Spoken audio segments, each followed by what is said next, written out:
Bismillahirrahmanirrahim. Assalamualaikum warahmatullahi wabarakatuh. Waalaikumsalam warahmatullahi wabarakatuh. Alhamdulillah kita dapat bertemu secara virtual di dalam Zoom Room ini dalam acara webinar kita dengan judul Berbagi Pengalaman, Tips dan Trik Mendapatkan Beasiswa Luar Negeri ICCR. Yang terhormat Bapak Ibu Instruktur, Ibu Hani dan Bapak Sindu. Kemudian yang terhormat Bapak Ibu peserta semuanya. Pada malam ini kita akan memulai kegiatan webinar kita yang diawali dengan pembukaan yang saat ini sedang berlangsung. Selanjutnya, perkenalkan saya Yulia Andriana SSI dari SMK Farmasi Ikasari Pekanbaru yang saat ini berperan sebagai host dalam kegiatan webinar kita. Dan yang berperan sebagai moderator adalah Ibu Ruth Everlyn Sinaga SPD dari SMPN 1 Satap Pusako yang akan memandu sharing dan diskusi kita malam ini. Dan untuk narasumber atau presenter kita adalah Ibu Dina Elvi Pamagustin, SPD MTSL, yang akan berbagi pengalamannya ketika mendapatkan beasiswa di India, beasiswa ICCR. Baik, Bapak Ibu peserta webinar semua, sebelum memulai pemaparan dari narasumber, saya akan membacakan tata tertib pada webinar kita malam ini. Yang pertama, peserta diharapkan menggunakan nama lengkap pada nama Zoom-nya, dan ketika akan menghidupkan videonya diharapkan berpakaian yang sopan. Walaupun saat ini kita hanya bertemu secara virtual.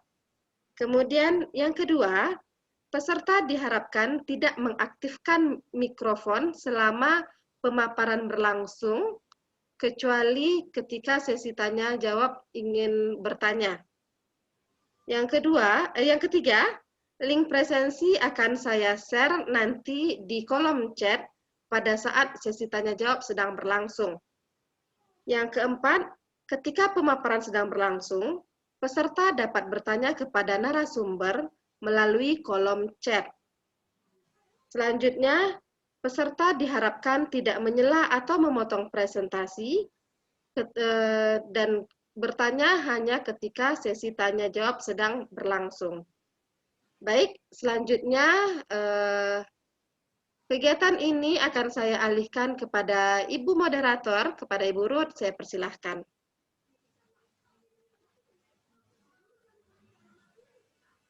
Baik, terima kasih Ibu Yulia Andriana sudah membuka acara webinar kita pada malam hari ini. Terima kasih atas kesempatan yang diberikan.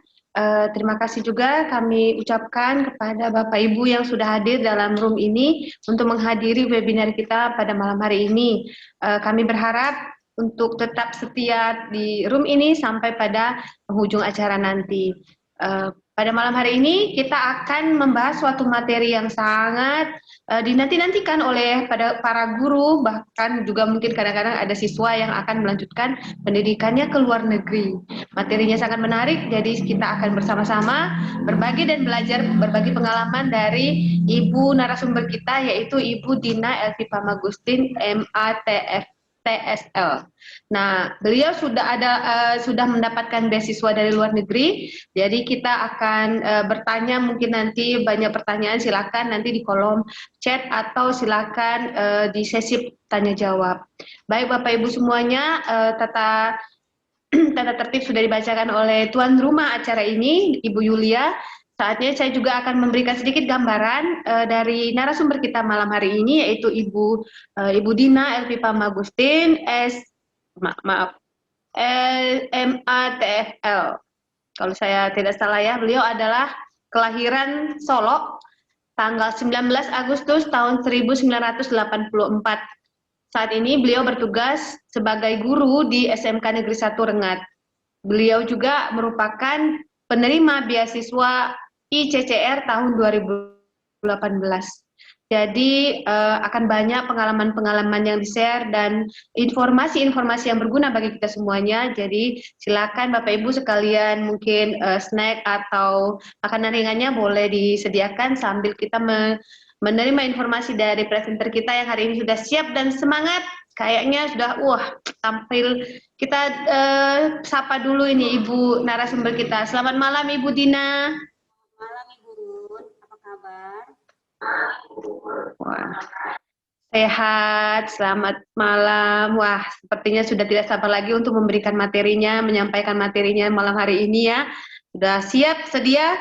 Baiklah, untuk selanjutnya saya persilakan Ibu Dina untuk memaparkan materinya.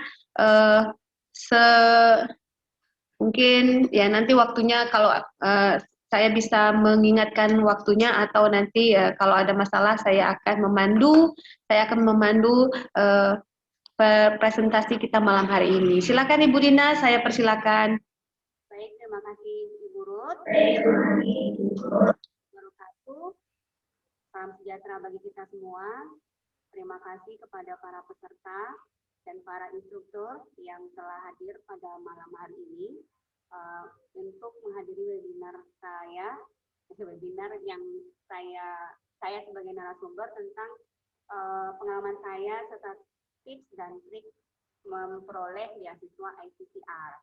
Nah, di sini saya hanya sekedar sharing dan berbagi pengalaman karena saya tahu sebagian besar guru-guru juga ingin melanjutkan pendidikan ke jenjang yang lebih tinggi.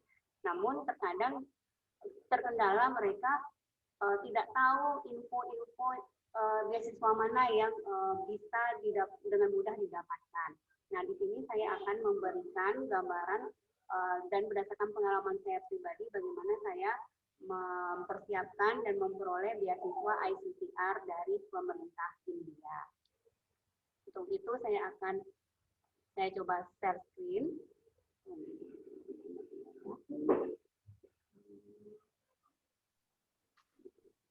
Oke.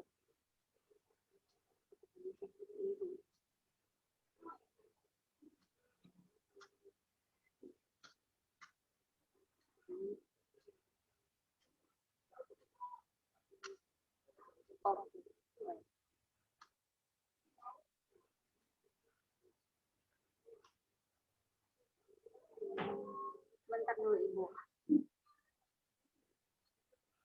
Ya, kami setia menunggu Ibu bahwa materi kita malam ini pastinya slide-slide yang dipersiapkan akan dicatat informasinya. Saya sudah menyiapkan alat tulis di sini.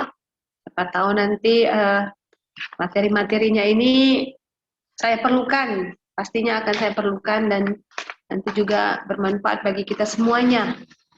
Jadi boleh dipersiapkan alat tulisnya Bapak Ibu semuanya sekaligus atau ya ini sudah pertemuan kita ini direkam dan nanti akan diupload oleh tuan rumah di YouTube-nya, di channel YouTube-nya. Jadi kalau Bapak Ibu yang ketinggalan atau tidak dapat mengikuti malam hari ini, silakan mengikutinya dalam rekaman siaran live streaming kita malam hari ini. Saya coba ya. Gimana Ibu? Belum muncul? Ya, sudah. Sudah oke. Oke, silakan. Sebentar.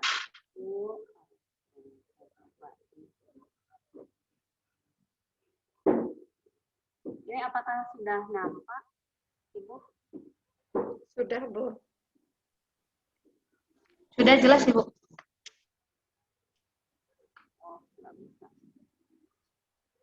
Saya coba recording. Apa sudah nampak? Sudah? Ya. Oke. Sedang proses dan oke, sudah. Sudah nampak? Sudah, Bu. Nah, sudah, jelas. Oke, ini saya akan menjelaskan bagaimana tips dan trik mendapatkan beasiswa ICCR. Ini berdasarkan pengalaman saya tahun 2017 dan tahun 2018. Nah, terlebih dahulu saya ingin menanyakan kepada para peserta yang ada di room ini, apakah ada bagi Bapak Ibu yang tahu tentang beasiswa ICCR sebelumnya? Wah, saya memang baru pertama sekali ini, Bu. Kepanjangan ICCR juga belum tahu. Iya. Oke. Nah, kemudian pasti bertanya, ini beasiswa ICCR ini apa? Ya, ini beasiswa ICCR ini adalah salah satu beasiswa dari pemerintah India. Dan pasti banyak yang bertanya, kenapa India? Kan? Apa sih hebatnya India? Apa sih kelebihan dari India? Kan sama-sama negara Asia, sama-sama negara berkembang. Gitu. Nah, terlebih dahulu saya ingin tanya, apakah di dalam mindset Bapak Ibu yang tahu tentang India?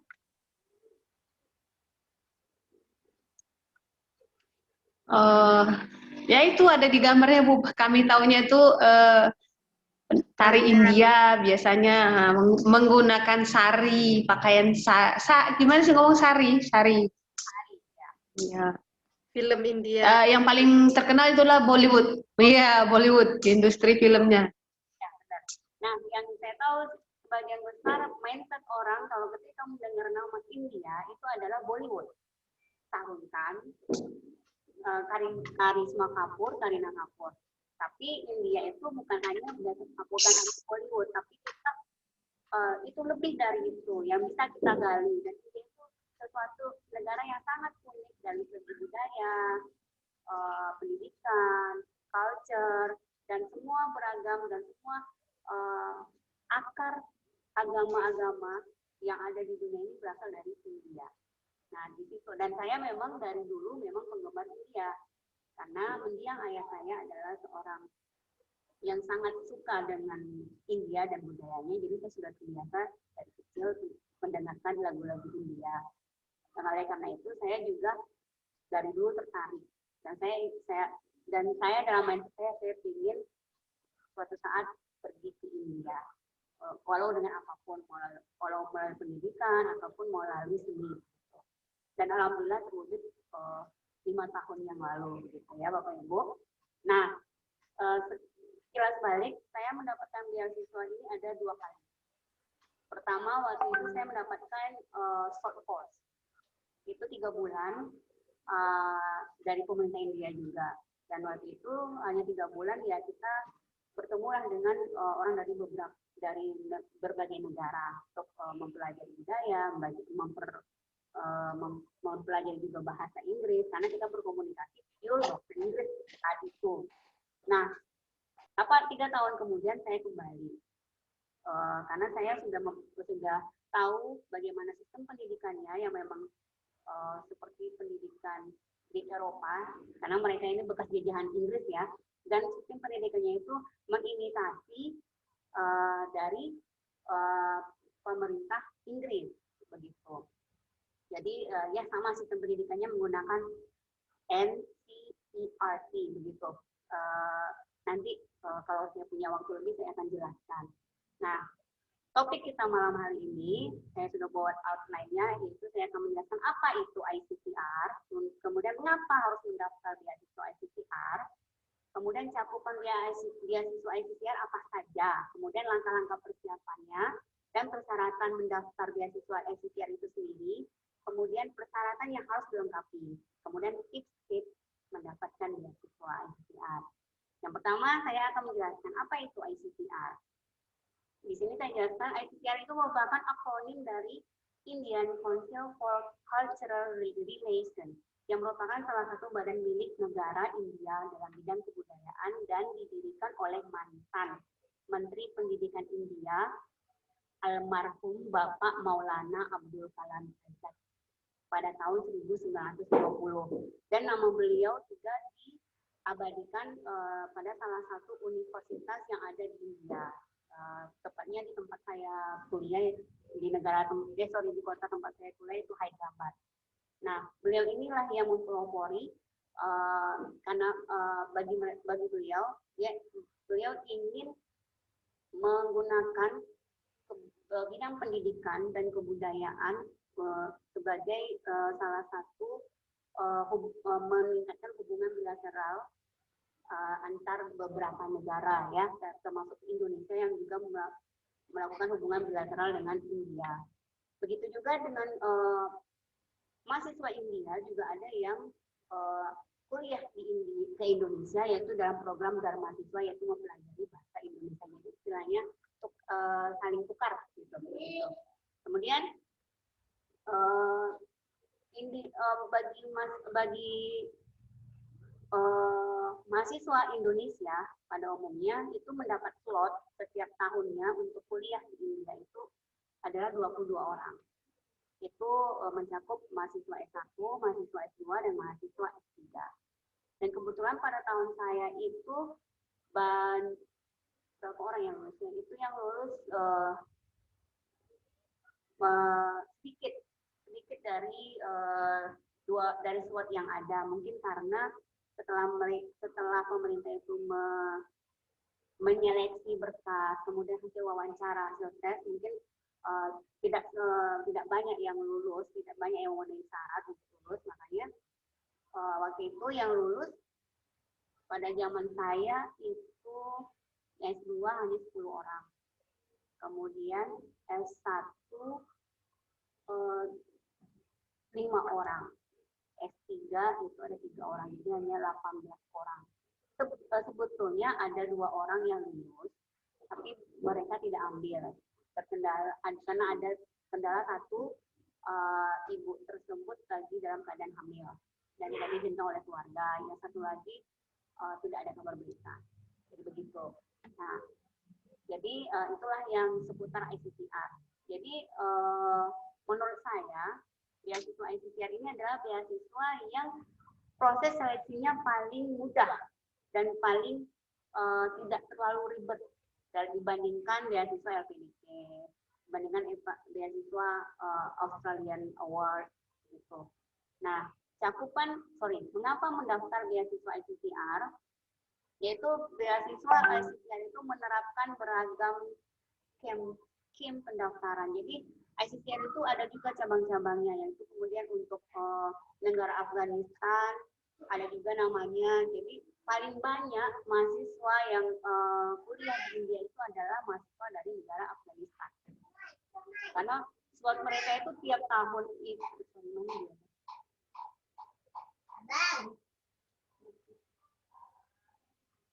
karena slot mereka itu tiap tahun 1000 mahasiswa tiap tahun kalau Afghanistan. Kalau Indonesia hanya 22. Kemudian proses seleksinya yang sederhana, jadi tidak terlalu ribet. Kemudian satu yang perlu diperhatikan, culture dan iklim yang sama dengan Indonesia dibandingkan kalau kita kuliah di negara Eropa yang kita juga harus beradaptasi karena iklimnya yang sangat berbeda. Kenapa saya pilih India waktu itu? Satu, ada nasi. Karena India juga mereka makanan pokoknya juga nasi gitu kan. Dan juga memiliki sistem pendidikan yang sama dengan British. Jadi ya seperti negara Eropa gitu. Cakupan beasiswa ICCR itu ya seperti ini, biaya perkuliahan itu 100% ditanggung oleh pemerintah India. Kemudian biaya hidup 18.000 rupiah atau sekitar 3.600.000 per bulan untuk mahasiswa S1. Kemudian 20.000 rupiah atau sekitar 4 jutaan untuk mahasiswa S2 dan 22.000 rupiah atau sekitar 4.400.000 untuk mahasiswa S3. Ini tiap bulan. Ini hanya uang saku. Kemudian uang buku itu tiap tahun diberikan selama masa studi, yaitu 7.000 rupiah per tahun. Biasanya diberikan pada akhir tahun itu sekitar bulan November dan Desember. Kemudian jaminan biaya kesehatan dan visa gratis. Nah, apakah cukup dengan uang 4 jutaan ini karena saya mahasiswa S2? Lebih dari cukup, karena biaya hidup di India itu sangat murah. Mungkin yang pernah berteman dengan saya di Facebook itu pasti tahu setiap saya belanja itu 50.000 itu misalnya belanja cabai sekilo itu 4.000 rupiah. Terus belanja buah-buahan, anggur itu sekilo itu hanya 60 rupiah, itu 12.000. Jadi kalau biaya hidup itu sangat murah. Dan bagi mahasiswa yang hemat itu mereka bisa banyak bawa uang lebih kalau kembali lagi ke Indonesia. Dan kebetulan karena bagi saya, karena saya suka traveling ya, uangnya dipakai untuk jalan-jalan. Nah, kemudian persyaratan mendaftar beasiswa ICTR. Ya, itu pertama ya harus berkewarganegaraan dan tinggal di Indonesia. Dan tidak sedang memiliki tempat tinggal permanen di negara lain. Misal, ini kita warga negara Indonesia, kemudian kita tinggal di India. Begitu, misalnya atau kita nikah dengan orang India itu tidak bisa. Kemudian berusia minimal 18 tahun. Tidak sedang mendapatkan beasiswa dari ICTR yang lain, misalnya beasiswa yang lain gitu ya. Prioritas akan diberikan kepada kandidat yang tidak mendapatkan beasiswa dan tidak mendapatkan beasiswa sebelumnya di India. Kemudian, nah ini dia yang penting. Untuk pegawai negeri sipil harus mendapatkan persetujuan dan pengesahan dari atasan. Jadi kalau PNS itu lebih ribet. Waktu itu saya urus harus rekomendasi dari kepala sekolah, kemudian ke kepala dinas, kemudian ke BKD. Begitu memang sulit. Jadi saya urusannya itu sebulan lah, kurang lebih 2 bulan. Kemudian pelamar harus memiliki komitmen untuk kembali ke Indonesia setelah menyelesaikan studinya. Nah, persyaratannya harus dilengkapi. Nah, jadi saran saya, misalnya ingin mendaftar beasiswa ICTR tahun ini, biasanya itu pembukaannya itu biasanya pada bulan Desember awal sampai bulan Februari. Nah, dari sekarang kita harus persiapkan, misalnya ijazah dan transkrip nilai yang asli dan terjemah. Maksudnya kan ada yang transkrip nilai kita itu misalnya ijazah SMA lah misalnya, itu kan nggak ada yang bahasa Inggris. Jadi kita harus translate. Gimana caranya ya kita translate kepada lembaga tersumpah. Nah, saya waktu itu saya translate sendiri. Kemudian saya ada pergi ke sekolah tempat saya SMA saya, dan kebetulan SMA saya itu berdekatan dengan tempat saya bertugas. Saya minta langsung tanda tangannya. Nah, begitu. Kalau kita guru bahasa Inggris, kita bisa translate sendiri, begitu. Nah, syarat ijazahnya ini adalah jika S2 yang perlu dikumpulkan adalah ijazah SMA dan ijazah S1.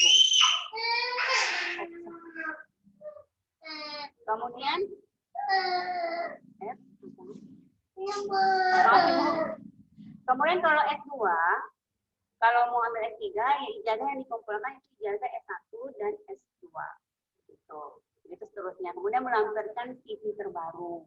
Dan surat keterangan sehat yang formnya sudah ada dari ICTR, dan kita tinggal mengisinya dan pergi ke rumah sakit, ya, rumah sakit terdekat yang memang pegawai yang memang dokternya sudah tersumpah begitu, bukan di klinik ya, di rumah sakit. Dan paspor, sebetulnya tidak wajib tidak pendaftaran, tapi kita harus punya paspor dulu. Kemudian sertifikat TOEFL.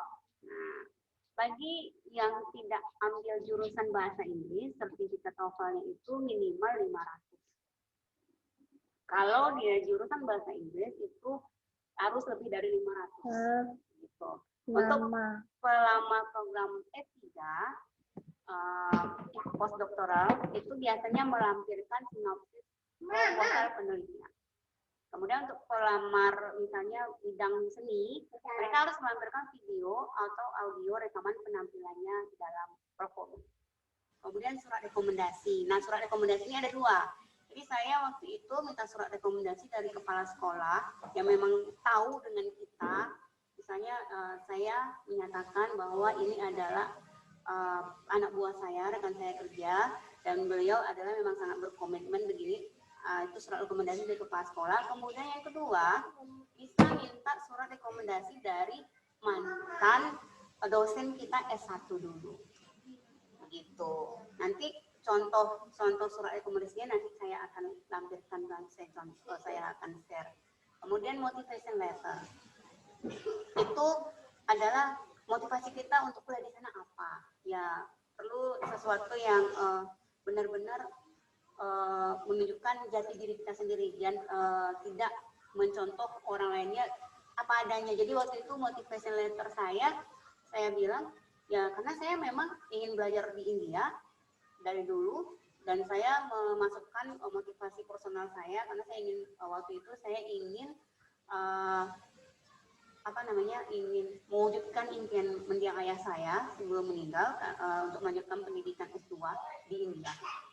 Karena ayah saya memang sangat mengagumi India dengan segala budaya dan bahasanya. Kemudian ya kalau ada sertifikat prestasi, misalnya pernah juara ini, apalagi kalau bidang seni, itu lampirkan. Boleh dilampirkan di berkas, karena itu bisa menjadi nilai tambah. Misalnya Ibu Ruth pernah juara ini, guru berprestasi, lampirkan. Kemudian pernah ada membuat ya di duta ini juga lampirkan. Waktu itu saya juga melampirkan sertifikat prestasi. Kemudian pas foto harus sertakan pas foto ukuran paspor hitam putih. Latar putih. Jadi kalau di India itu tidak berlaku latar merah atau latar biru, mereka inginnya latar putih gitu. Nah itu dia sedikit saran saya, ini lengkapilah jauh-jauh hari. Kemudian kalau belum ada sertifikat TOEFL, waktu itu saya belajar 2 bulan, dan 6 bulan sebelum sebelum mendaftar saya sudah ikut tes TOEFL. Ya karena sertifikat TOEFL itu kan masa berlakunya 2 tahun. Gitu. Dan itu sih saran saya gitu. Kalau bisa mentransfer ijazah sendiri, ya kenapa enggak kalau sudah di ACC sama kepala sekolah. Kemudian ijazah S1 saya kebetulan waktu itu belum ada bahasa Inggrisnya, jadi saya pergi juga waktu itu ke Padang untuk minta di translate gitu. Ya memang berat. Nah makanya saya bilang kalau ingin ambil kuliah, ambil beasiswa apalagi luar negeri, salah satu yang harus kita punya yaitu niat. Kalau niat kuat, apapun halangan pasti kita hadapi. Gitu. Tapi kalau pesimis, aduh gimana ya, nggak akan pernah terjadi, nggak akan pernah jadi. Gitu. Itulah. Ya kalau menurut saya sih yang penting niat. Apapun yang terjadi, kalau niat optimisnya kuat, insya Allah pasti ada jalan. Gitu. Kemudian tips-tips diterima beasiswa. Nah, biasanya waktu itu saya melamar manual dengan online. Jadi online itu sertifikat kita di scan. Nah, nanti diseleksi. Kemudian biasanya kita dipanggil melalui email, dipanggil untuk tes wawancara dengan tes tertulis. Ini biasanya di kedutaan India di Jakarta itu ada 2 pilihan, India Jakarta atau India di Medan. Jadi waktu itu saya ambil tes yang di Medan karena dekat dari Riau ya. Jadi saya ambil yang di Medan. Jadi kebetulan waktu itu konsul jenderalnya wanita, Ibu Ayas kan, saya lupa. Nah jadi waktu itu tesnya itu tes tertulis itu grammar, vocabulary. Kemudian kita disuruh untuk membuat surat kabar translate ke bahasa Indonesia, kemudian surat kabar bahasa Indonesia ditranslate ke bahasa Inggris. Setelah itu wawancara. Nah wawancara tips saya hendaklah berpenampilan yang menarik dan be yourself. Nah jangan dibuat-buat, jangan aku atau harus aku seperti ini, tidak. Jadilah diri kita sendiri. Nah itu jadi poin tersendiri bagi orang. Nah tipsnya ya ini, persiapkan berkas dengan detail. Pelajari tentang negara, universitas, dan jurusan yang dituju. Nah, jadi waktu itu saya memang googling, dan kebetulan ada senior yang senior saya dulu waktu kuliah S1 yang memang kuliah S2 di sana. Dan kata beliau, kalau ingin kuliah di India, kita harus jurusan kita harus linear dengan S1. Kalau tidak, itu kemungkinan diterima itu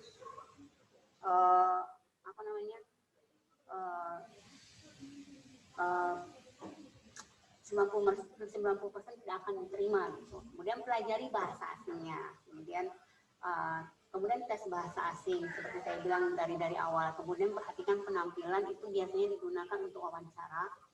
Jadi kalau memang tidak ada clue khusus bagaimana berpenampilan, tapi sebaiknya ya untuk perempuan kita berpenampilan ya menggunakan rok, kemeja gitu, atau yang sopan lah, atau pakai sepatu pansus.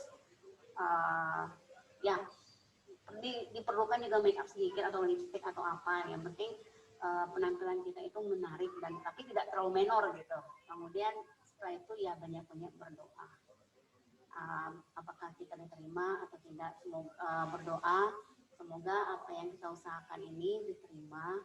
Jika tidak, ya jika gagal ya kita coba lagi tahun depan, dan jangan pernah berhenti untuk terus mencoba dan mencoba, karena beasiswa ini bukan kalau kita nggak lulus bukan berarti kita bodoh, tapi itu mungkin belum kesempatannya atau belum rezekinya begitu.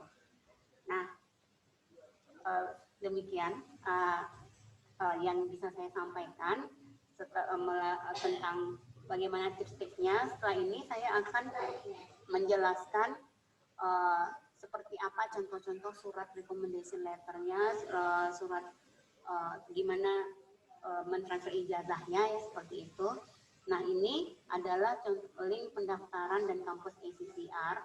Ini bisa nanti saya share apa skema penerimaannya bagaimana, kemudian daftar universitasnya. Jadi kalau saya mau saran bagi ibu-ibu ini yang memang mengajar di SMK atau di SMA, jika ada anak murid kita yang mau untuk kuliah S1 di luar negeri, saya sarankan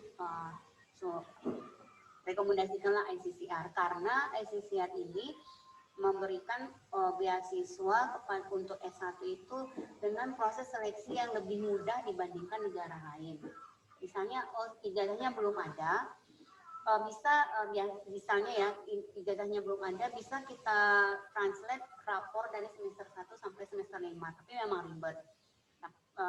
Memang susah, memang harus mentranslate. Tapi misalnya kalau tahun ini kan biasanya mereka sudah terima ijazah, ya persiapkan aja ijazah mereka SMP dan SMA gitu.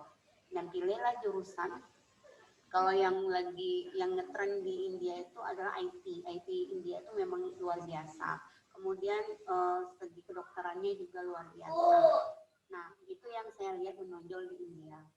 Kalau IT, karena bapak-bapak, ibu-ibu juga tahu ya, lulusan India itu banyak yang bekerja di Google, dan banyak lulusan India dan orang-orang India yang menjadi CEO di Google, Microsoft, kemudian Mastercard, itu kebanyakan semuanya adalah orang-orang India.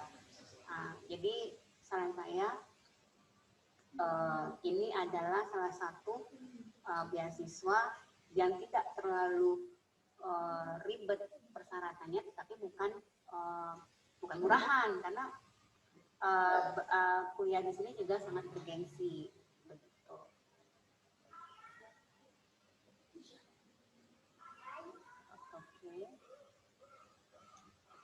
Kemudian saya akan share kembali contoh. Nah, ini dia. Mana ya? Sorry. Maaf, Ibu.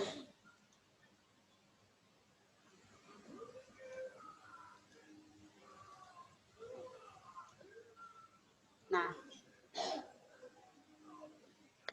Baik, mari masih kita nantikan. Nah, ini hampir sebentar lagi Bu, masih proses. Nah, ini dia. Ini scan. Kalau di layar saya masih proses, belum kelihatan. Oh ya, sudah. Nah, ini sudah muncul. Nah, ini adalah ijazah saya waktu S1 dulu yang kemudian ditranslate. Ini scan ijazah saya waktu S1 yang juga ditranslate di Balai Bahasa di UNP tempat saya kuliah. Dan ini visa, ya, visa ini saya urus waktu itu setelah saya dinyatakan lulus. Jadi ini dia. Kemudian opsional. Nah ini dia. Biasanya opsional ada sertifikat TOEFL, kemudian kurikulum vitae, ini dia. Kemudian recommendation letter dari kepala sekolah. Ini kebetulan waktu itu karena saya pernah mendapatkan training program di kampus juga di India, ini adalah recommendation letter dari Bapak Anies Kosi. Nah, tentang saya, gitu. Ini dia.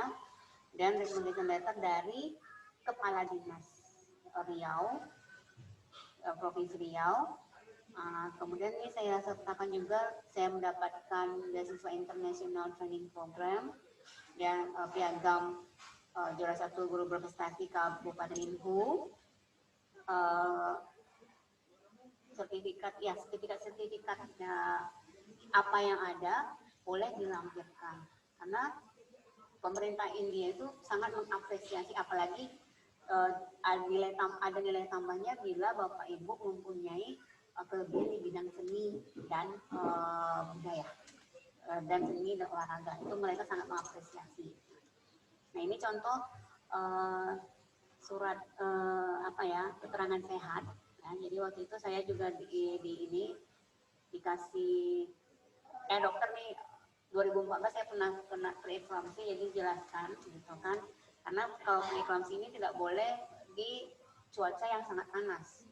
Jadi India itu pernah kalau musim panasnya agak panas ya, jadi begitu. Kemudian nih sertifikat ijazah SMA saya yang saya translate sendiri, dan alhamdulillah waktu itu saya juga deg-degan apakah diterima. Alhamdulillah diterima. Nah ini surat recommendation letternya. Nah ini namanya undertaking ini ketika kita sudah diterima. Nah ini dia. Ini scan SPTB ya, karena saya itu tahun 2002. Ini saya translate sendiri. Nah ini LOE ketika saya dinyatakan lulus. Nah ini dia. Kepada 15 Juli. Satu hal yang buat saya deg-degan itu pengumuman kelulusan beasiswa ini itu sangat singkat, jadi hanya 2 minggu, hanya 10 hari setelah kelulusan kita udah harus terbang ke India. Jadi itu mengurus menyurat itu memang sangat memakan pikiran dan tenaga, tapi disitulah seninya di beasiswa di India begitu. Nah ini bayangkan, ini cuman waktunya 2 minggu. Harus melapor sebelum tanggal 30 Juli, padahal surat diterima 15 Juli. Itu pun saya terimanya waktu itu 17 Juli kalau nggak salah. Nah, 13 Juli jika belum sampai juga di India itu dinyatakan gagal. Begitu. Nah, ada lagi contoh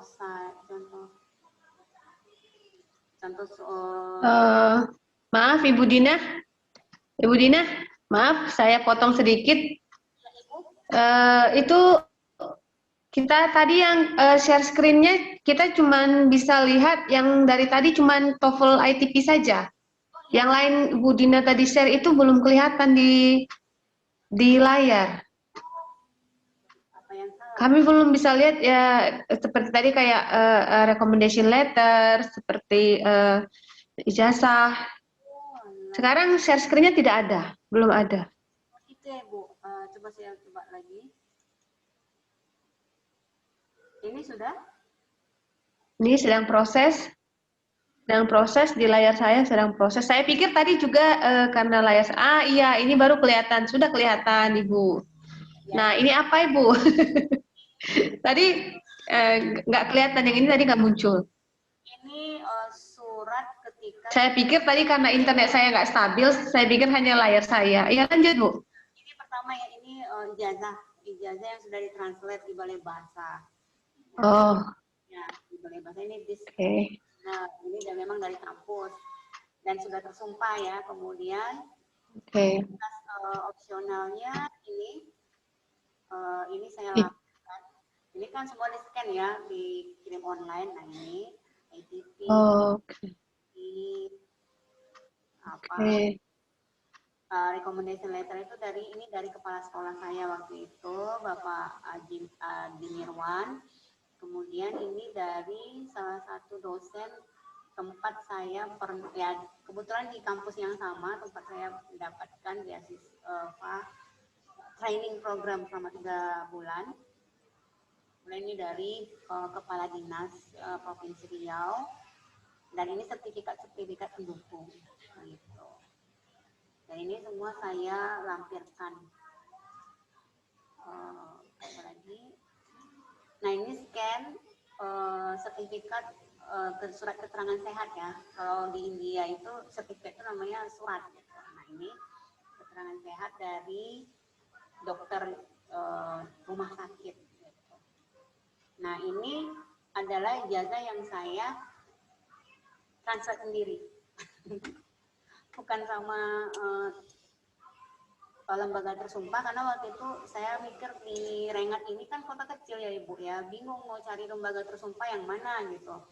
Waktu itu sekarang kan sudah enak, tinggal klik internet cari lembaga tersumpah malah enak ya, cuma tinggal kirim. Dan waktu itu kan susah, saya nggak mikir ke sana karena mikirnya mepet ya, jadi saya transfer sendiri. Nah kebetulan kepala sekolah waktu itu ACC dan ini saya translate waktu itu sebelum saya apply beasiswa India. Waktu itu saya apply untuk training program, masih bukan untuk S2, training program waktu itu saya coba yang ke Australia waktu itu, tapi gagal yang ini. Kemudian nah ya ini rekomendasi sudah. Nah ini dia namanya undertaking. Kalau ini apa maksudnya, persyaratan kita bersedia. Nah nama beasiswa apa yang kita ikuti, dan saya Universitas Muhammad Agustin menyatakan paham dan mengikuti aturan yang ada. Nah ini namanya undertaking. Nah ini Guardian ini biasanya di tanda tangan dari keluarga kita, keluarga terdekat. Jadi waktu itu saya minta ibu saya waktu itu, karena memang saya tinggal sama ibu, sama ibu.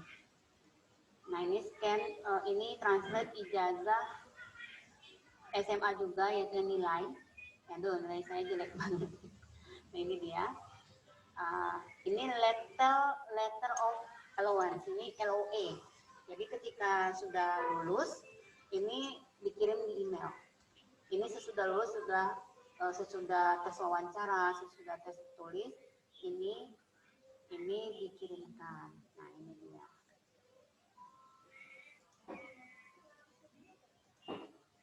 Kemudian saya ingin lihatkan ini dia.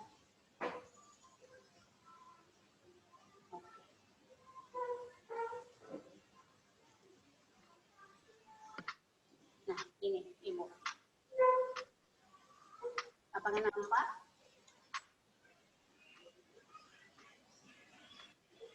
Apakah maaf Ibu, kayaknya karena saya nggak tahu, karena jaringan saya kurang stabil.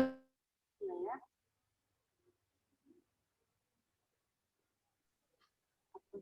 Oh, nggak juga kah? Ya, sudah kelihatan Ibu? Kelihatan library-nya? Nino nggak apa-apa? Iya, saya nggak apa-apa. Nino ingat nggak jenis mobil atau tipe mobil yang mengikuti Anda? Ini contoh apa? Kalau Nino ingat plat nomor polisinya? Dinyatakan lulus, jadi begitu. Nah, saya rasa sekian dulu tentang bagaimana tips dan triknya. Satu lagi yang saya mau kasih masukan, kalau memang masukan, hendaklah kita sebelum apply beasiswa kita ukur diri kita terlebih dahulu, maksudnya bukan misalnya kita punya penyakit, ya ini karena pengalaman saya, jadi kita punya penyakit, kita asma, tapi kita ngotot pengen kuliah di negara Eropa yang musim dinginnya pasti sangat luar biasa ya. Nah, itu sama dengan Bapak Ibu menggali kuburan sendiri, karena saya pernah waktu saya kuliah itu kejadian itu mahasiswa Indonesia, dia orang Bandung kalau nggak salah, dia orang Bandung atau orang Jawa nggak tahu, dia kuliah di Italia. Nah pada musim dingin dia ngotot pengen ikut temannya hiking ke Mount Alpen, aku nggak tahu, Gunung Alpen yang mana waktu itu sudah minus 20 atau nggak tahu, enggak 20 atau 10. Nah tiba di atas sana dia hipotermia ditambah dengan asma yang waktu itu dia perlu alat bantu. Nah disitulah nggak terselamatkan. Jadi waktu itu kami kan dulu ada PPI ya, Persatuan Pelajar Indonesia yang ada di dunia. Jadi saya pengurus PPI India itu selalu ada berita ini, mahasiswa ini Italia meninggal. Kemudian itu selalu diwanti-wanti sama Konsulat Jenderal dan sama KBRI di India, tolong kalian lihat ukur kemampuan, jangan bawa alat-alat kesehatan. Misalnya kalau saya di India waktu itu saya bawa itu plaster itu 12 botol,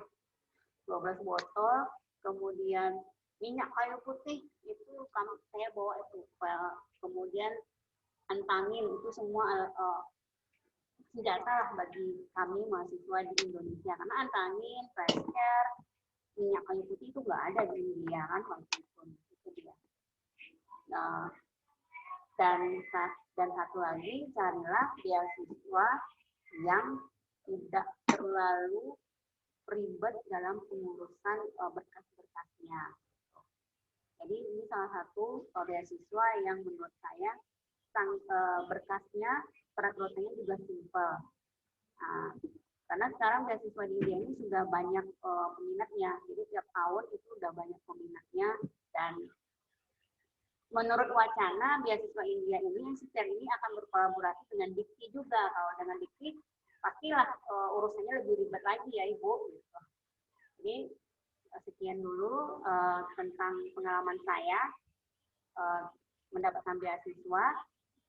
Saya akhiri dulu, nanti jika ada yang bertanya tentang yang lebih lanjut nanti saya akan jelaskan. Saya kembali kepada Ibu Moderator kita yang cantik Ibu.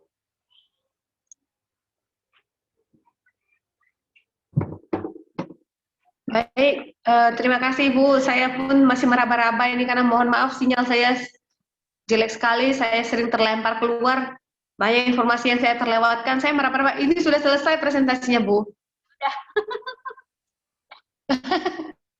Aduh, saya lewat tadi ya dari tapi saya bisa mengikuti sampai yang kita harus ukur kemampuan kita. Ya sangat menarik sekali, banyak sekali informasi yang bermanfaat bagi kita semuanya, bagi Bapak Ibu peserta webinar di room ini. Silakan jika ada pertanyaan, saya berikan kesempatan untuk langsung unmute-kan mikrofonnya. Silakan langsung bertanya atau raise hand di kolom chat.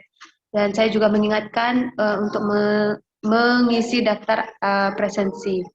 Baik, sementara kita menunggu peserta lain bertanya, saya boleh bertanya nih Bu narasumber nih. Semoga bisa lah ya. Boleh bertanya, moderatornya yang bertanya, menunggu peserta lain bertanya. Saya mau bertanya nih, Bu Dina. Tadi kan ada usia untuk mendaftar beasiswa itu minimal itu. Sekarang tapi nggak disebutkan maksimalnya berapa. Nanti jangan-jangan saya sudah expired gitu. Untuk maksimal S1-nya berapa, maksimal S2-nya berapa, dan usia maksimal untuk melamar di S3-nya. Karena kalau saya juga nih pejuang mencari beasiswa, banyak sekali sih yang di negara-negara maju itu mereka limited umurnya saya itu paling seringnya kenanya di umur gitu, belum lihat yang selanjutnya, tapi di batas umur sudah sudah nggak bisa gitu. Yang pertanyaan banyak nih pertanyaannya. Pertanyaan selanjutnya itu Bu ya, yang paling saya tanyain tadi juga sertifikat kita yang tadi kita masukkan itu kan sertifikat TOEFL. Apakah kita harus ke lembaga yang lembaga yang tertentu yang mengeluarkan sertifikatnya, atau kan banyak sekali kursus-kursus bahasa Inggris yang hanya sekedar mungkin TOEFL prediction mereka itu, atau apakah kita harus ke lembaga tertentu yang resmi? Nah, itu saja pertanyaan dari saya, menunggu teman-teman dari peserta lain memberikan pertanyaannya. Baik Ibu Ruth, itu pertanyaan yang sangat luar biasa, dan itu saya mungkin lupa ya tentang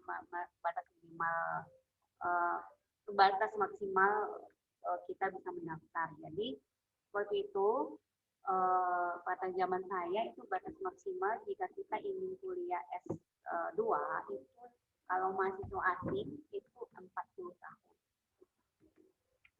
40 tahun. Nah, sekarang katanya diperpanjang karena kita batas maksimalnya udah 43 tahun. Gitu. Kemudian yang untuk S2 itu untuk S3 maksimalnya itu 50 tahun. Ya, karena banyak ya peminat beasiswa India sekarang. Karena sebetulnya mahasiswa S3 termuda di dunia itu di India begitu. Jadi karena mahasiswa teman sekelas saya sendiri itu sepantaran dengan murid saya SMK gitu. Jadi saya udah berapa waktu itu umurnya, mereka ambil S2 itu baru 22 umurnya. Baru 21 begitu. Karena mereka S1 itu cuma 3 tahun.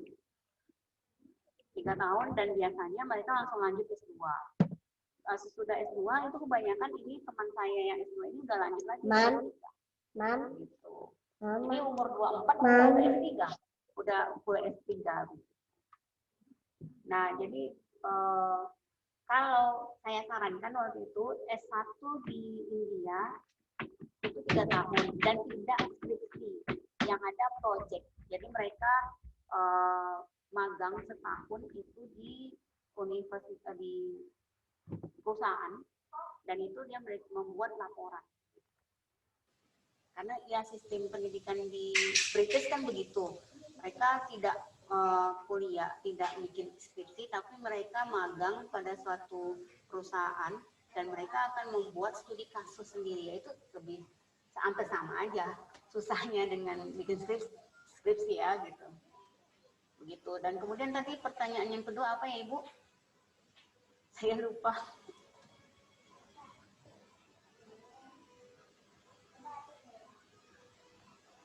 Nah, saya tanya tentang sertifikat TOEFL. Apakah itu di lembaga tertentu atau terserah TOEFL yang prediction atau di lembaga kursus yang mana saja gitu? Ya, jadi sertifikat TOEFL itu sertifikat TOEFL lembaga tertentu, yaitu minimal itu TOEFL ITP.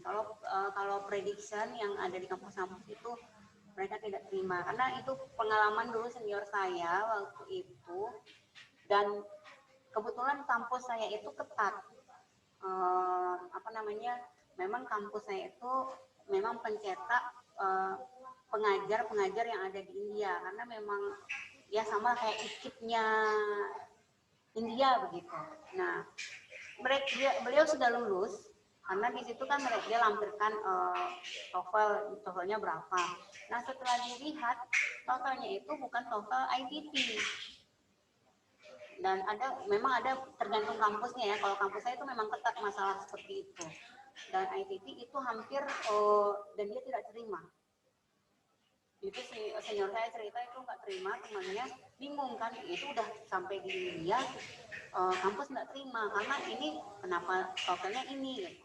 Akhirnya setelah sampai turun tangan itu KBRI waktu itu, akhirnya dia tidak jadi dipulangkan ke Indonesia, tetapi tidak kuliah di kampus saya. dia kuliah di kampus lain, yaitu kampus Osmania University. Di mana waktu itu kalau Osmania minimal TOEFL-nya ya kan di bawah 10 ya. Dan itu dengan persyaratan ya negosiasi lah waktu itu KBRI dengan kampus. Nah itu begitu. Jadi saya wanti-wanti hendaklah TOEFL-nya itu TOEFL ICT minimal. Tapi nggak tahu ini pandemi bagaimana rasanya, nggak ada yang wawancara lagi, mungkin memang pure seleksi berkas kalau yang tahun lalu kayaknya. Karena kita kan COVID ya, dan sampai sekarang juga India masih daring. Ya, ya, baiklah. Terima kasih informasinya, terima kasih jawabannya Ibu. Sudah sangat jelas bagi para peserta webinar yang lainnya, atau ada yang ingin ditanyakan atau ya baiklah, kita ada satu respon dari Ibu Hani. Silakan Ibu. Terima kasih Ibu Ruth. Saya ada pertanyaan nih buat Bu Dina. Kalau biasanya kan beasiswa itu ada jatah belajarnya ya. Nah, kalau misalnya ini S1 itu jatah belajarnya berapa tahun, S2 berapa tahun. Nah, kalau misalnya melebihi jatah itu bagaimana Bu Dina? Itu saja mungkin. Kedengaran nggak? Halo? Kedengaran Ibu, kedengaran. Oh iya. Iya, kedengaran. Oke, itu saja. Iya, kedengaran Ibu, jelas. Iya. Iya, terima kasih. Silakan Ibu Dina langsung ditanggapi. Bu Hani, pertanyaannya, jadi jatah yang beasiswa ya, jatah belajar Iya. itu 3 tahun. 3 tahun. Memang kalau S2 ya itu ya? S1. S2 itu 2 tahun. Dan S2 3 tahun. Kalau misalnya karena ada apa sesuatu gitu, melebihi 3 tahun itu gimana? Biaya sendiri? Atau DO? Enggak, waktu itu enggak ada kasus. Ada kasus seperti itu ya, mereka tidak sendiri. Gitu. Yang saya pernah tahu ada kasus waktu itu. Saya nggak tahu juga ya, itu kejadiannya di New Delhi. Dia ambil kan yang kalau dulu sendiri, dia itu memang Suaranya kecil ya, Bu Dina ya? Iya, Bu. Apakah sudah dengar, Ibu? Sudah jelas Bu, tapi yang tadi bagian tadi kecil sekali. Oke, saya ulang lagi. Jadi di dalam kasusnya biasanya kalau yang beasiswa dari pemerintah India, ya karena mereka beasiswa terstruktur tahun pas tahun, atau yang S2 itu pas 2 tahun. Kalau misalnya case yang seperti Ibu bilang, kalau ada sesuatu dan lain hal, itu nanti sisa, misalnya hari ini seperti kita misalnya apa sih namanya kalau di Indonesia cuti ya, misalnya semester ini nggak kuliah gitu, itu ditanggung sama yang penerima beasiswa. Itu yang pertama. Kemudian yang kedua, kalau dalam jangka 2 tahun kita kuliah, kemudian kita tidak sanggup dan kita menyerah, itu kita harus mengembalikan lagi uang beasiswa kepada pemerintah India, gitu. Itu yang saya tahu begitu. Karena ini ada kasus waktu itu yang namanya dia kuliah di Delhi, kalau Delhi University, kalau jurusan kimia itu memang sangat susah ya. Itu biasanya kalau 3 DO, misalnya 3 gagal mata kuliahnya, itu sudah di drop out dari kampus, begitu. Nah, kebetulan yang drop out ini dia penerima beasiswa. Nah, jadi dihentikanlah beasiswanya. Kemudian masih diberi kesempatan untuk lanjut gitu, tapi dengan biaya sendiri. Nah, kebetulan beliau ini juga magang di KBRI, jadi beliau melanjutkan kuliah juga tetap di India, dengan biaya sendiri ya tinggal 1 semester gitu. Karena waktu itu masalahnya dia DO karena dia dia terforsir tenaganya bekerja magang di KBRI menggantikan staf KBRI yang memang cuti hamil, cuti melahirkan. Nah itu sih yang saya tahu. Jadi kalau memang pengen memang kita penerima beasiswa, hendaknya kita memang harus fokus, tidak usah terlalu atau ambil ini atau harus fokus dengan tujuan kita. Karena kalau di India kita tuh memang harus kuliah. Kita diberikan hostel, fasilitas hostel. Kita nggak ada memikirkan lagi. Kita ke sana di kampus kita udah dikasih hostel, udah disediakan tempat saya ya, hostel itu 1 orang 1 kamar, itu kayak flat sendiri, dari disediakan tempat tidur, meja belajar, kulkas, alat-alat masak. Jadi mereka memang sangat memfasilitasi mahasiswa asing. Jadi menurut mereka kan kami sudah fasilitasi Anda untuk benar-benar belajar di sini, kenapa lagi mencari kerjanya. Jadi begitu. Jadi kalau ketahuan kita penerima beasiswa di India, kita kerja sampingan, itu biasanya mahasiswa dari Tantan ya, yang memang ceweknya memang sedikit cantik, itu biasanya mereka menyambi jadi model gitu, menyambi jadi model atau menjadi penari latar untuk film-film India begitu kan. Mereka dapat uang tambahan. Nah jika ketahuan sama ICCR itu langsung di-cut beasiswanya gitu. Karena kan sudah ada perjanjian tertulis, gitu kan, tidak melakukan hak di India itu hanya fokus belajar, bukan tidak bekerja, gitu, gitu Bu Hani. Ya Bu Dina, terima kasih. Sama-sama Ibu. Wah, sangat menarik ya topik malam hari ini. Sangat banyak informasi yang kita dapatkan dari Ibu narasumbernya. Bagaimana Ibu Yulia? Apakah ada yang mau ditanyakan atau ada yang ingin disampaikan? Izin bertanya, Bu. Iya, silakan Bu. Ada beberapa pertanyaan nih Bu Dina. Pertanyaan pertama, untuk beasiswa ICCR ini, apakah hanya jurusan-jurusan tertentu yang boleh kita pilih? Kemudian yang kedua, universitasnya juga apakah hanya universitas tertentu? Kemudian yang ketiga, berbagi pengalaman dong tentang kehidupan Ibu selama di India. Terima kasih. Iya benar, menarik pertanyaannya Ibu ya. Silakan Ibu Dina langsung ditanggapi. Boleh langsung, maaf ya Ibu, ini nggak tahu nih ngapain tiba-tiba manja. Tidak apa, silakan Ibu. Tidak apa. Terima kasih Ibu. Beasiswa, nah tadi saya mungkin kurang menjelaskan, beasiswa India ini semua jurusan ada. Jadi tidak harus terfokus sama jurusan tertentu, tidak. Semua jurusan ada. Kemudian kebetulan waktu itu saya di Hyderabad ya Ibu, dan di situ memang pusat zaman dulunya itu pusat peradaban Muslim.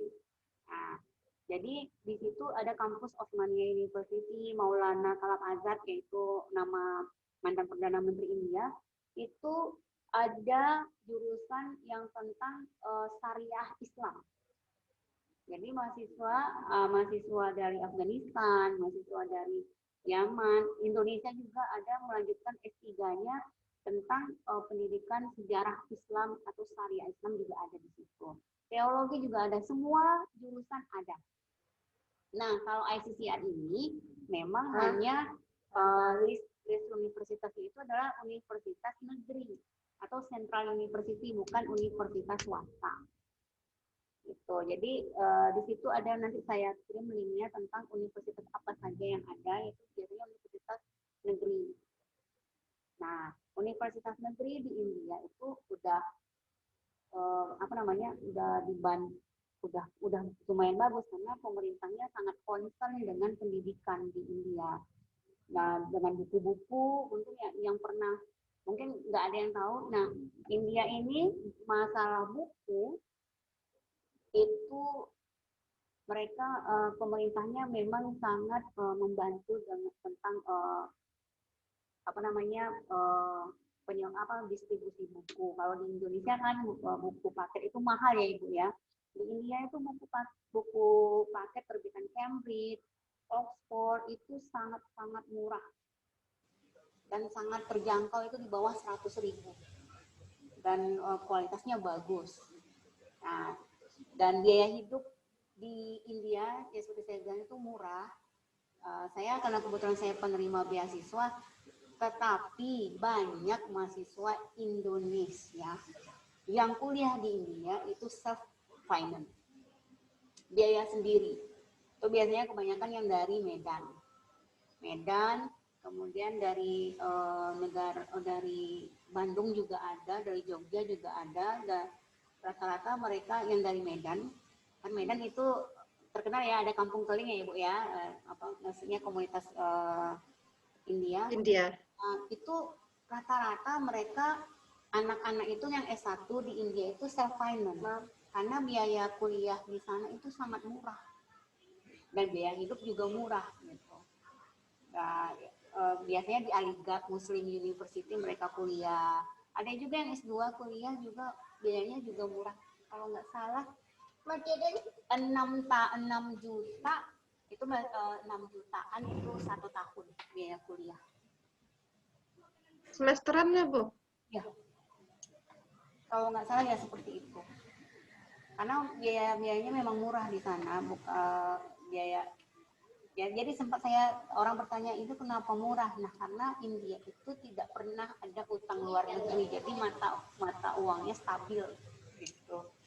Jadi belanja pun murah. Jadi saya itu setiap bulan itu paling banyak itu kalau nggak boros ya Ibu, 800.000 kalau untuk makan. Nah, tapi ya Ibu Ruth tahu ya, teman saya di Facebook udah tahu, saya sukanya jalan-jalan kemana-mana gitu. Makanya kadang habis duitnya kemana-mana gitu. Ya kenapa nggak traveling kan, lagi di India ya udah saya jajak aja kemana-mana gitu. Dan selama saya hidup 2 tahun di India itu banyak ada suka duka, tapi lebih banyak sukanya. Dukanya sih memang jauh dari keluarga, apalagi jauh dari anak-anak. Tapi ya tiap hari kami komunikasi dengan video call. Sukanya ya saya belajar tentang budaya dan belajar tentang kehidupan mereka di sana. Kita kan berbaur, jadi kita bisa lihat mereka itu lebih demokratis daripada yang kita bayangkan. Mereka tidak ada yang namanya permasalahan SARA atau apa-apa, tidak. Jadi yang kemarin isu tentang SARA tahun lalu ya Ibu ya, tentang ada undang-undang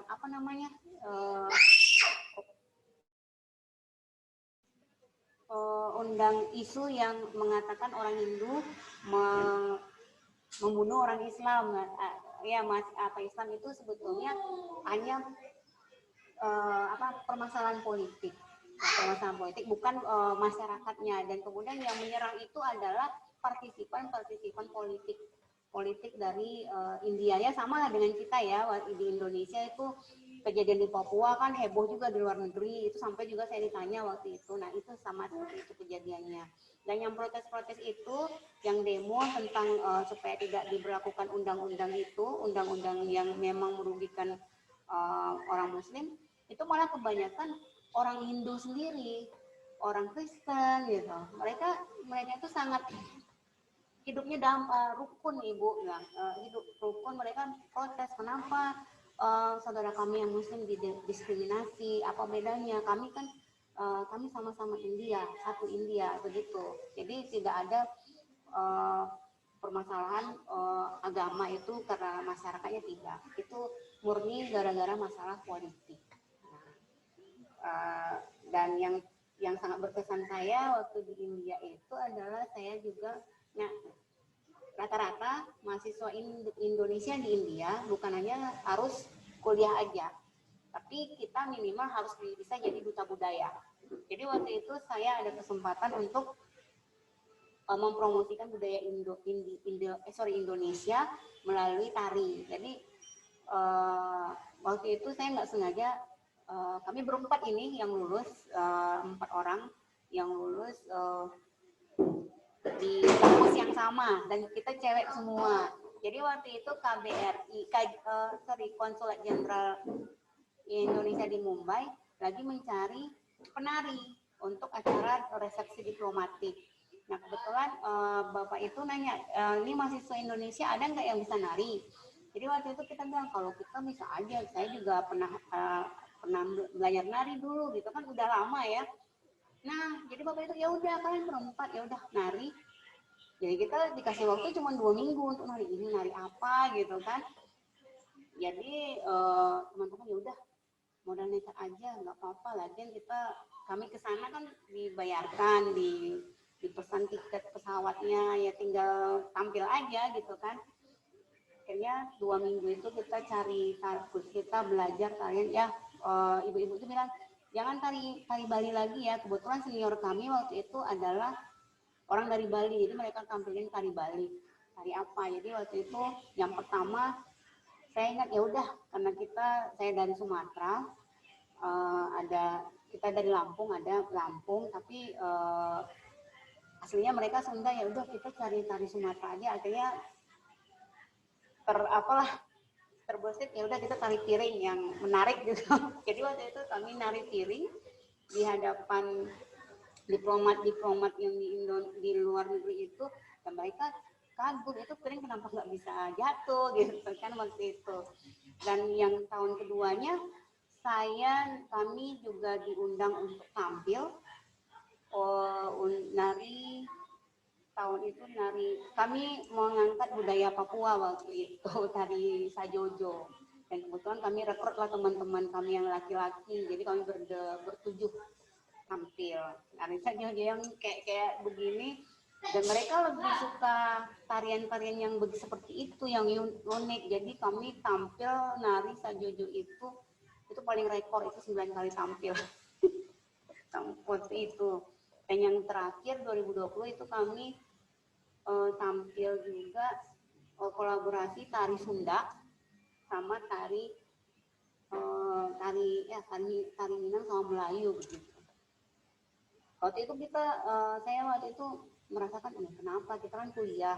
Jadi akhirnya yang punya gawe nih, beasiswa ICCR ini, mereka bilang kalian dapat beasiswa di luar negeri bukan berarti hanya harus belajar aja, kamu juga harus jadi duta budaya untuk negaramu sendiri. Jadi kamu harus promosikan dong budaya kamu di luar ini. Nah, biar kita semua tahu. Jadi waktu itu kita memang ada cultural program itu yang mahasiswa Afghanistan juga menampilkan budayanya, mahasiswa dari Turkmenistan menampilkan budayanya, ya semuanya gitu.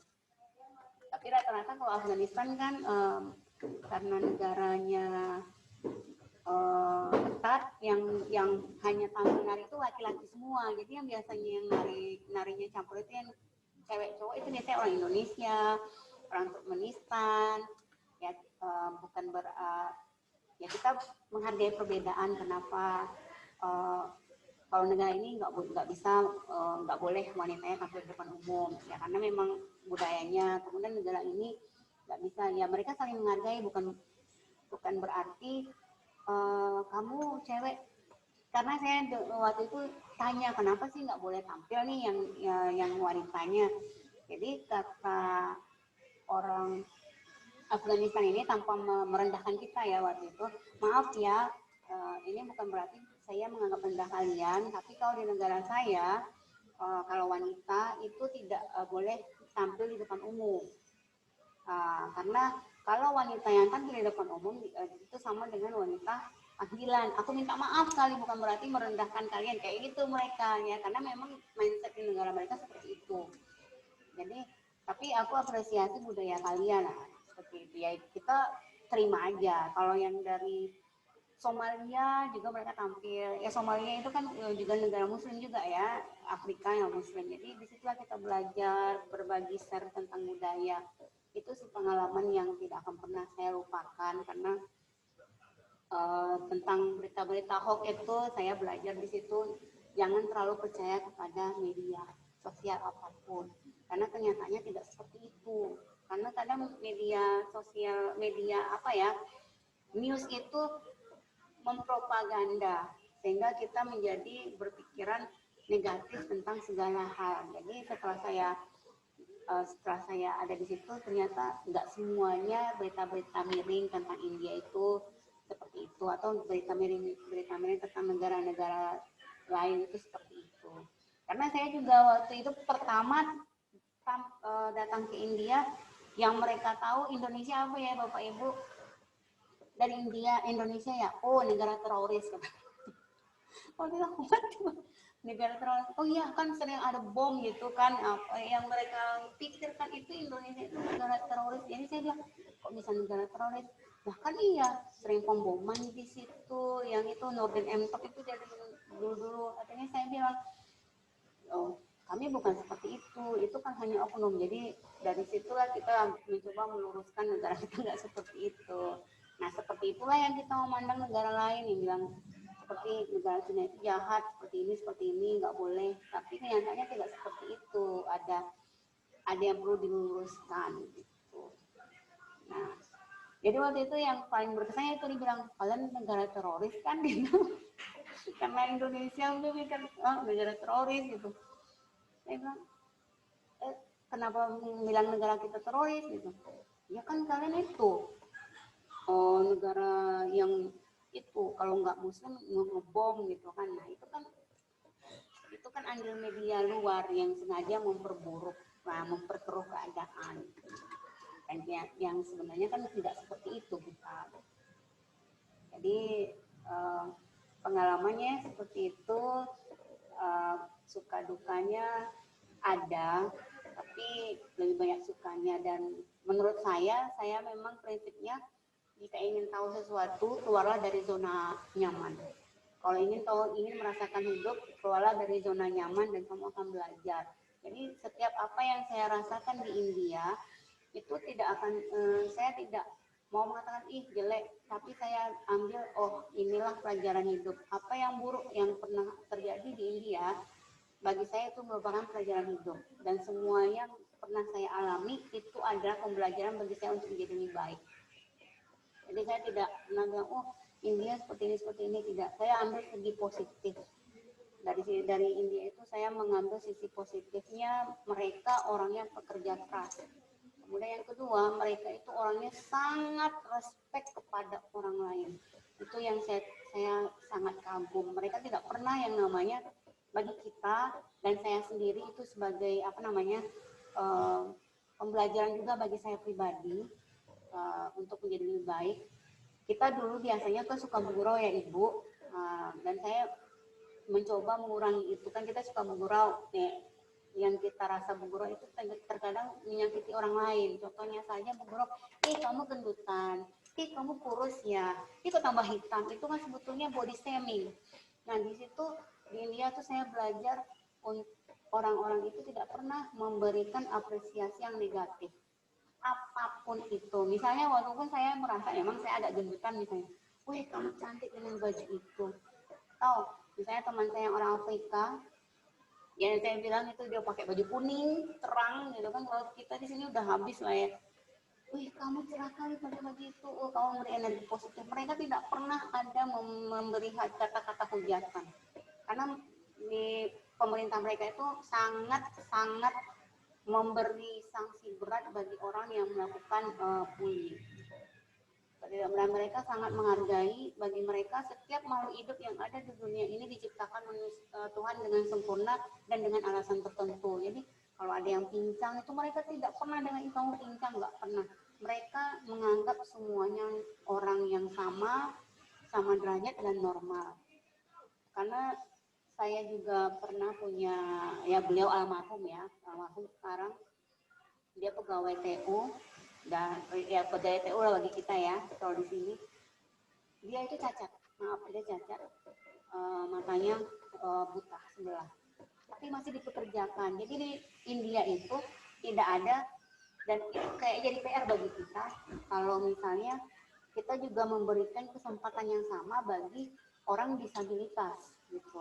Di situ orang yang pincang, kemudian yang buta, kemudian yang di kursi roda itu mempunyai peluang yang sama untuk mendapat pekerjaan. Jadi pegawai perpustakaan kami itu, maaf kata kalau di sini udah dianggap udah ini yang minta-minta ya Ibu, tangannya kayak gimana itu saya nggak bisa apakan, tapi dia bekerja, dia di hire sebagai pegawai, dan tidak ada satupun mahasiswa di situ yang membuli dia.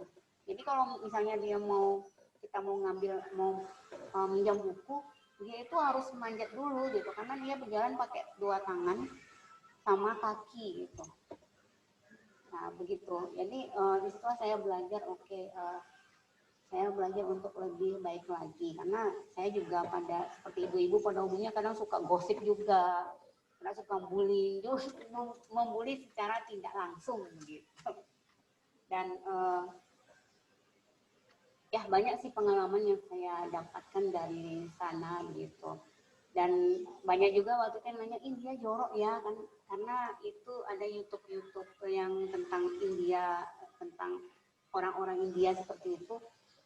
Dan saya cuma bisa bilang, ya ada beberapa daerah yang memang jorok.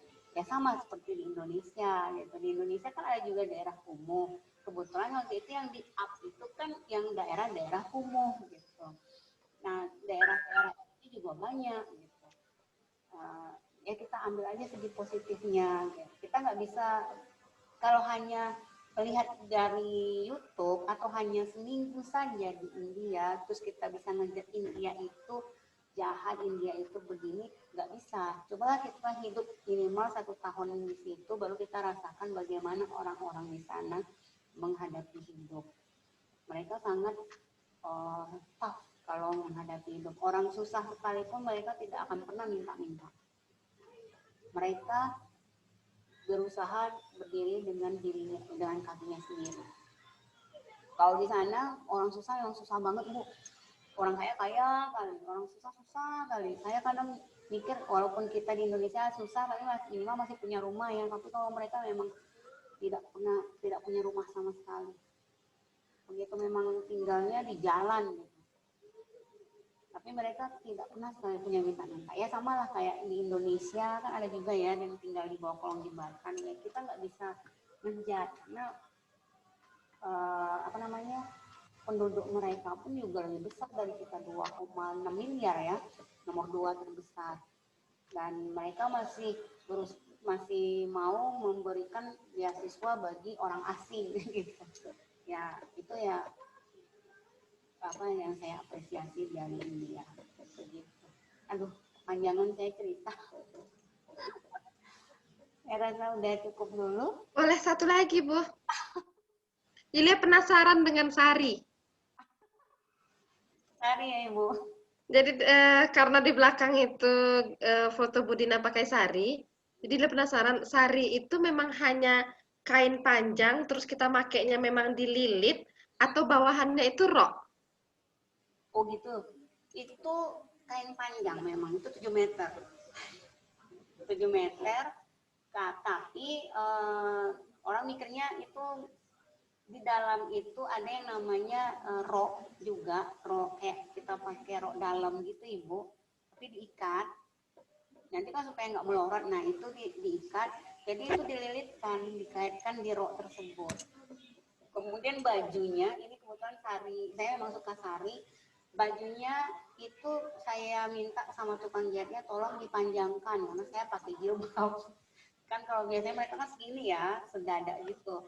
Dan saya request sama tukang jahitnya, saya minta yang panjang. Nah, tukang jahitnya bilang, Bu, saya nggak bisa ngasih jahitnya tuh yang panjang kali lengannya karena mereka nggak bisa gitu kan, dan kayaknya menghukum gitu. Ya udah, yang penting 7/8 dan ya udah, dan alhamdulillah bisa gitu, walaupun ya nggak terlalu panjang gitu. Kemudian saya minta panjang juga. Kalau mereka kan biasanya pusatnya nampak. Waktu itu saya minta panjangkan. Nah, baju memang dijahit. Kalau yang 7 meter itu memang dililit, tapi di dalamnya itu ada rok. Jadi bukan berarti kita nggak pakai rok. Kalau nggak pakai rok bahaya kan kalau tanggal itu. Kayak rok pantai gitu, Bu? Enggak. Bukan, dililitnya. Oh iya, kayak rok pantai. Gini, ini waktu itu saya dipasangkan sama teman. Waktu itu saya menghadiri pesta abangnya pakai sari, dan saya beli sendiri, saya pengen pakai ya, dia bantu pakaikan. Saya memang udah 3 kali pakai sari. Waktu itu saya pernah tampil, saya belajar nari waktu itu, ikut nari pada festival Onam waktu itu. Jadi alhamdulillah mahasiswa Indonesia itu sangat diapresiasi di India, Bapak Ibu, karena belum pernah ada cacatnya mahasiswa Indonesia di India, dan kebanyakan mahasiswa Indonesia di India itu mereka sangat aktif dalam bidang budaya atau olahraga, dan itulah yang menyebabkan mahasiswa Indonesia di India itu menjadi mahasiswa favorit. Setiap tahun pasti kita diundang, kamu tampil ya nari begini-begini, atau kami juga pengen belajar budaya mereka gitu. Dan mereka pun juga pengen belajar budaya kita. Waktu itu kan ada juga sih pro kontra. Nah, apa kamu tampil? Ya banyak sih yang julid ya Ibu. Saya cerita aja, waktu itu saya juga tampil untuk acara Onam, dan kebetulan tarian itu kan tarian Malayalam yang sama festival memuja Dewa Laksmi atau apa itu untuk para gadis gitu kan, jadi muter gitu. Kalau menurut saya kan, saya hanya itu sebuah festival dan hanya untuk menghargai dan hanya untuk ikut, dan tidak berarti kita meyakini gitu kan. Itu saya kemarin pernah juga, kenapa ikut? Itu kan tarian untuk menyembah dewa gitu-gitu. Kemudian saya bilang ya kan intinya yang di hati saya kan, saya tidak menyembah, yang penting saya nari hanya untuk memeriahkan festivalnya gitu. Jadi ada waktu itu saya nari, dan tariannya itu memang sangat bagus menurut saya gitu. Saya mungkin kalau saya ada kesempatan, saya juga pengen ngajarkan juga sama murid saya tentang tarian India itu. Itu tarian yang paling mudah lah menurut saya dibanding tarian-tarian yang lain gitu. Wah, menarik sekali ya Bu ya. Memang saya juga setuju itu, budaya kita di sana ya tentunya saja kalau istilahnya di Riau kan, di mana langit di mana bumi dipijak, di situ langit dijunjung. Ya. Ya, di mana bumi dipijak di situ tanah dijual, kan beda. Kalau Bu Dina, kalau saya sendiri sih pribadi masing-masing memang ya tergantung pada pribadinya. Banyak sekali memang informasi yang bermanfaat ini ya Bu. Ada lagi Bu yang ingin disampaikan atau ditanyakan Ibu Yulia? Udah Bu. Udah cukup ya. Ya, karena menarik memang pembicaraan kita malam hari ini, sangat informatif dan ya bermanfaat kita semuanya. Saya sendiri secara pribadi saya sangat terbantu dengan informasi yang diberikan oleh Ibu narasumber. Ya, meskipun saya kadang-kadang ini ada emosi, saya lihat jaringan sinyal tiba-tiba hilang, tiba-tiba nggak ada. Pas Bu Dina ngomong sesuatu yang saya serius, aduh hilang lagi, aduh. Tapi ya mungkin saya harap silaturahmi kita tidak hanya sampai di sini saja. Kalau saya harap juga Ibu narasumber tidak hanya di satu room ini saja. Saya ingin sekali sebenarnya ada beneran yang webinar di mana kita share flyer ini kemana, ke siapa-siapa, ke guru-guru yang manapun, supaya mereka juga mengerti dan bisa mendapatkan informasi yang bermanfaat seperti ini. Ini sangat bermanfaat jika kita guru itu banyak yang kaya ilmu, kaya pengalaman, maka kita juga akan menjadi pendidikan kita juga akan lebih baik, menurut saya seperti itu. Baik, kalau tidak ada lagi pertanyaan, sebenarnya banyak lagi pertanyaan, tapi mengingat waktu, ruang, dan terbatasnya room kita ini, maka saya pikir demikianlah pemaparan dari presenter kita hari ini, pemaparan kita dari Ibu Dina Elvipama yang sudah memberikan ilmunya. Terima kasih untuk berbagi pengalaman dan semua tadi sudah di-share, bahkan dokumen pribadi sudah di-share. Terima kasih banyak atas kerelaan hatinya.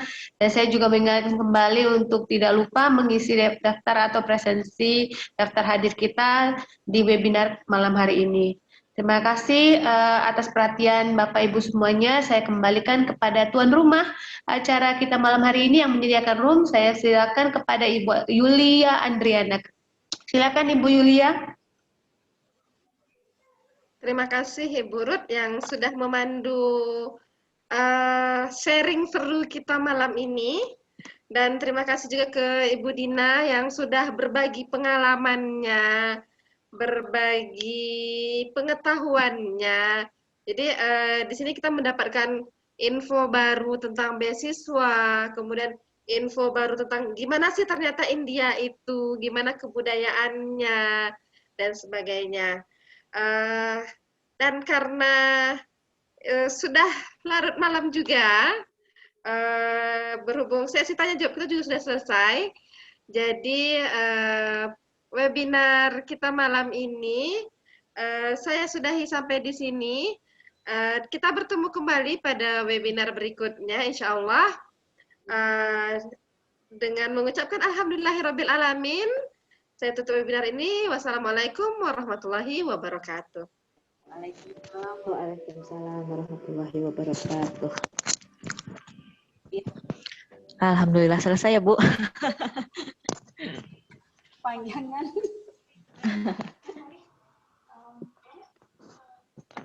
Untuk Bu Dina sama Bu Ruth, mungkin ini udah selesai ya penugasannya ya?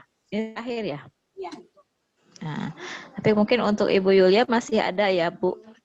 2 lagi. 2 lagi.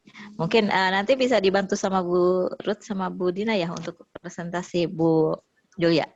Insya Allah bisa. Alhamdulillah. Sip. Besok atau gimana? Besok ada lagi? Boleh Bu Dina, Bu Ruth besok. Saya boleh aja, Bu. Tapi sore atau malam seperti ini saya bisa, Bu. Tapi kalau pagi kan kita sama-sama tatap muka ya. Kami sudah tatap muka ya. Oh, Ibu udah tatap muka? Di sana udah tatap muka sudah ya? Ibu. Pekanbaru juga Sudah. Oh gitu, Sudah. Pekanbaru udah juga tatap muka. Saya masih daring. Oh. Dari awal Iya, berarti. sudah. Kita udah tatap muka, Ibu. Iya. Tapi masih setengah-setengah. Oh iya, masih di save ya. Itu ada recordnya yang masih hidup, Bu Dina atau Bu Ruth itu? Oh ya ampun, iya. Saya, maaf. Oh.